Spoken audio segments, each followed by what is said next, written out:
going to play a little bit of devil's advocate here, though. You know, you're a Pakistani, you've got family in Kashmir, so clearly you have a position, one would say a biased position.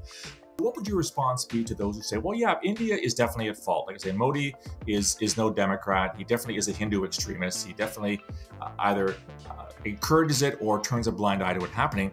What would you say to people who say, well, Pakistan isn't helping either? Because Pakistan turns a blind eye when armed militants, i.e. jihadis, i.e. Islamist terrorists, go from Pakistan into Kashmir and carry out acts of terrorism and have been in the territory for decades as well.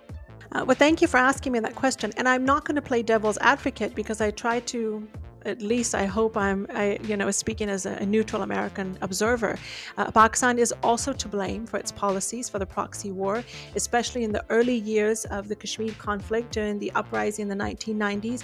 I know so many people who had lost their lives because of the Indian Army's tactics, but also that conflict was exacerbated by the jihadi groups. And I've met many of those, they call themselves ex-militants. I was in Pakistan doing my interviews for my book. My first edition of book, Secrets of the Kashmir Valley, came out in 2016, and the new one is coming out on Monday, so I'm excited about that because I updated it. But I remember I was in Pakistan interviewing ex-militants and asking, these are members of Hizbul Mujahideen and other groups I won't mention, and they had been supplied with arms and training to fight against the Indian Army. So it's a classic kind of insurgency that has failed because the Kashmiri people do not want violence in their region. The Kashmiri people, by and large, are peaceful people. They have lived with Hindus and Christians and Sikhs, and there's a long tradition of peaceful coexistence in the valley.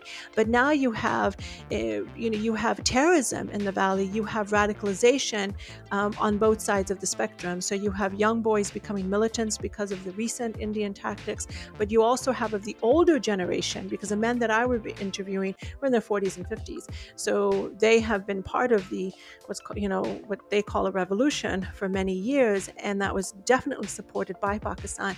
And what you see now is I would call it almost like a sea change in policy, and this comes back to leadership. Depending on who's in power, the person in power will dictate their policies in Kashmir.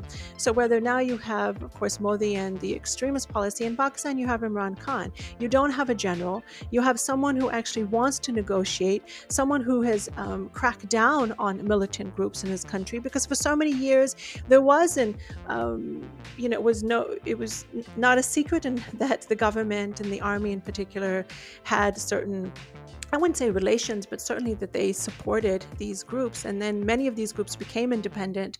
And so even though on the one hand, Pakistan was fighting Al-Qaeda and was fighting, ISIS elements, it also had these proxy groups. And everyone in Pakistan, I think, understands the reason for that. And so whether it's right or wrong, my uncle, by the way, used to be, he was at one point the Prime Minister of Pakistan and then became Secretary of Interior and so forth. And he used to tell me something that I used to find very funny when I was visiting him. He'd say, we have the good jihadi, the bad jihadi, and the DJE, the disgruntled jihadi element. So you've got these various jihadi groups that just tells you how important they are to the fabric of Pakistan.